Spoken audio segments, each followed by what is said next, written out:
past relationships they've been in. Just as much as it is important opening the door.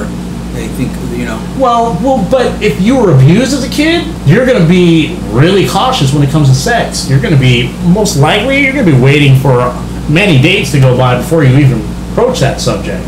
And the more that person is cautious around you and can get the feedback that, well, this person has issues, and if I'm interested in them personally, I better be really cautious with how I approach them physically. Yeah. So I think any date you're kind of touching, like putting the arm around them, and then you're gauging how to move on from there. And any. But when two people hit it off, dude, when two people hit it off, you know what I mean, and it just happens, and there's no perfect formula for falling in love. There's like this relationship. The first 6 years of this relationship I spent, dude. First, I was fucking loaded. We were both loaded at the time. We were both using dope and drinking and shit. And then, second time we got together, I was sober. She was loaded. The third time we got together, we were both sober. I waited for her for a year too. She went and did a year up in Chowchilla State Prison. Yeah, she did a year. So you know how. So yeah, I know exactly how you feel. When I first met her, we didn't go out on dates, and we just had that physical. It was a whole physical. There was this whole physical thing, you know what I mean? And literally fueled by substances. Oh yeah, dude. Yeah. Oh yeah, for sure. And that was one. And again, and we're probably switching gears here, but that was one of my biggest fears when I got sober to her. When I got sober and we got back together, I'm like, I don't know you. Can I? No, not only can fuck that I don't know you. That was my biggest fear. You know, what my biggest fear was, can I deliver the goods now that I'm sober? Can I stimulate her? Can I keep her happy the way I used to? Because before, I could go all fucking night. Well, that's an interesting point. And so, in a real relationship where you actually get to know each other, how big is sex a fact? In a relationship, not getting to know somebody. Yeah. In this relationship, I'll say this, and I know she doesn't like me talking about her on air. She really doesn't. And so I will say this: sex is not a big factor. That being said, when we're ready to go, we're ready to go. You know, it's I can't get too much into it because I don't want to get myself in trouble. Speak in a general sense. I am whipped. I do not want to get in trouble. But not specific to the relationship you're in. As a general rule, if you're not getting along sexually, yeah, you're fucked. Or you're not fucked, I should say. Right. Yeah, of course. Because there's like, I've seen from a woman's perspective. Yeah. If you have to get yourself off before he gets you off. That was a problem in I mean, that's a big issue. Yeah. That's a big issue, and I get that. Did he put the effort into learning? No. It's like, please me, tease me, okay, I'm done, get the fuck out of here. Yeah. Wow. And you had 8 years of that? Yeah. Good Lord. Did he enjoy going? He sucked at it.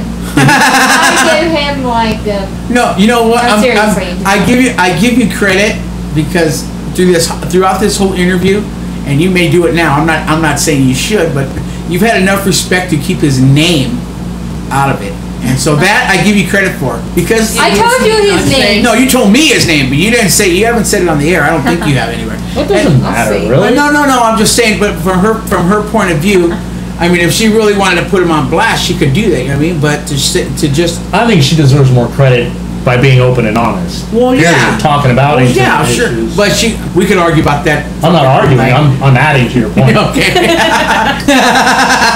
No. We're not asking for that. I'm merely complimenting on you and saying that there's a growth. Maybe you don't see it, but I'm complimenting you on your growth in the whole situation. Because I'm sure if this interview would have came about like 2 months into the breakup, you'd have been like, his fucking name is this, and he lives at this address, and I'll pay a motherfucker to go yank him out of his fucking house, and if you see him with that fucking skinny bitch, Louita, kill that bitch too. You know? I mean, I get that. And so here you are a year and so many months later. If you are feeling that, then I don't see that. I don't see you portraying yourself in that sense. You know? I worked on myself. Yeah, and that's a good thing. That's all I'm saying. And that's a good thing. I've gotten over it. I've grown from it. I've moved on from it. That's a good thing, yeah. And again, I say this with nothing but admiration and respect. That you know, when the time comes, you'll find somebody. You know, it'll happen. You know I what I mean? fucking hate hearing that. I know. That's just because I got somebody. Everyone who's in a happy relationship says it, right? To a single person, fucking condescend to me. It's like I feel sorry sorry for you for being single. That's the I'm gonna have a biggest relationship, but you will find it. Hey, I have my Somebody moment. will pick you up Yeah. eventually. Yeah. One day thanks, you. you know. Yeah. Someone's gonna patch the hole in that bag. Okay, don't you worry. All right, well, I think that's all the time we got for this interview, which was a long interview. Yes, and we appreciate you guys sticking around this long. We appreciate you guys having us. Thank Alright. you. I think it went well. It went really well. Yeah, that did go well. Marin, why don't you wrap it up with the news, and then we'll call it a show. This comes from Animal Nation. It says, sometimes Oh, no. 115 years of togetherness is enough. Bibi and Poldy, two giant tortoises at the Australian Zoo, are slowly going their separate ways after more than a century of companionship. The straw that broke the camel's back came when Bibi, the female, began biting Polly's shell. Whether turtle or human, gnawing at your partner's back is a sign that the relationship has a bumpy phase. Staff members of the Austin Zoo tried a variety of methods to relight the flame of love, including aphrodisiacs, games, and couples counseling. Alas, nothing works. Of turtles? Turtles. Turtles. Wow. 115 years with the same fucking turtle. And she finally Wow. said, all right, I'm done. Give me another She did it? turtle. She said, give me another turtle. You think that was... She introduced domestic violence into the relationship. Then it looked like it didn't work out. She was trying to get fucking response out of him. You're 100 years old and I still want to be stimulated. Only Wes can introduce domestic violence to a tortoise relationship. She bit his shell, man. That is domestic violence. Poor guy. Okay, with that, You just wanted to chill. I wonder if they fucking made like turtle Viagra. Might have changed it things. says here they added after they made aphrodisiacs, Yeah, they yeah. make aphrodisiacs. That's funny. And actually, there's another thing going around right now with the whole party girl drip. Have you heard of that? What is that? And Bath salts? No, they're not bath salts. What it is, it's an antidote for when the next day after you're partying, you go to a private doctor, and it's basically like a concoction that morning suits after. your needs. Right, exactly. Suits your needs? Yeah, the mixture is it's vitamins, nutrients, minerals. Each one is custom blended. Minerals, So- not minstrels. No, yeah, minerals. Minstrels are those guys in tights with that funny looking guitar. So it has rehydrating fluids, energy boosting minerals like zinc, magnesium. I want to say chloroform, but that's not the word. It's the mixture. This is a replenishment? Yeah, it's a replenishment. Oh. It's called the party drip. I'm Well, when thinking you're partying this is too much. like a morning after pill for the party girl. Well, it's It a covers trend right now. everything. It'll knock out that night you don't remember. Cover you on all the bases. It's a trend right now. Simon Cowell's doing it. Britney Spears is doing it. when you drink too much. Rihanna's doing it. Well, basically, they're saying that it just gives you a stimulation and it replenishes your energy. So if you've been partying out all night and it's like $300 a pop, you go to a private This is doctor. a party girl drip. Yeah, that's what it's called. Party. Simon Cowell is using it. Yeah, Wow. yeah. He also wipes his ass with black toilet paper. So really, Simon Cowell does? Yeah. that's $17 a roll. I wonder if that's Little FYI. if he's racist or is that racist? That's what I was That's No. racist. Oh, I bet he eats black licorice too. Nah, you don't wipe your ass with black paper without an agenda, man. I ain't gonna fuck who you are, dude. Come on. You're assuming there's a racial component. What if that's what I first thought when I heard it. you know why I wear black underwear? You could take a wild guess. You know, I don't like to see potential disasters.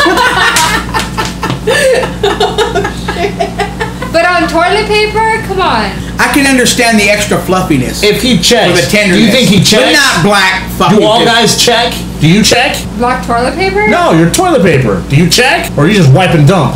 I check. I look. I want to see my handiwork. I gotta know whether I'm clean or not. So That's then just why- me. yeah. So then why would he use black Kevin toilet paper? Smith is trying to introduce the concept of Why would he use pink? why have we progressed as a society on so many levels and toilet paper has been the same for fucking centuries and centuries. He's like, let's move forward, and we're using these handy wipes on our kids. Why can't we introduce them as our toilet paper? It seems like the next step. In toilet paper, it's moist, it's soft, They do. it's got Charmin. moisturizers in there. Charmin. Wet No, we're wipes. talking about wet wipes. Yeah. We do Right. Charmin wet wipes. Right. Well, That's you do. We've been It seems like a costly suggestion. Like, Right. it's gonna be cheap, but Right. that is the next step. If they But- sold it in bulk, And there's a part. I guess there's a part of me that would be like, I don't want people to know I'm wiping my ass with fucking baby wipes. I just. you have a toilet paper complex. Like, I want my status in life to be measured by the kind of toilet paper I'm using. No, I just want. You know what? I'm simple. I just want to be able to wipe my ass and know it's clean afterwards. That's it. You know. So that's it. That's all. And I guess in retrospect, I guess baby wipes. If it works for a baby, why wouldn't it That's the work for wrong me? answer. So, oh, is it? Yeah. Okay. But we can edit that out, right? No, there was a potential for 12 points on that, and you didn't score it. Oh God. You scored a negative. Damn, like that? All right. Well, the correct answer was baby wipes. And with that, okay, let's wrap this up because I literally need to go get my son, and I know it's like way past my bedtime. That'll be it for this week's show. Thank you for tuning in. This is Sink or Swim with Wes and M. My name is Wes Rodriguez. For Marin Flores, for Brandy Polson, and Carol Luna. What's your dream?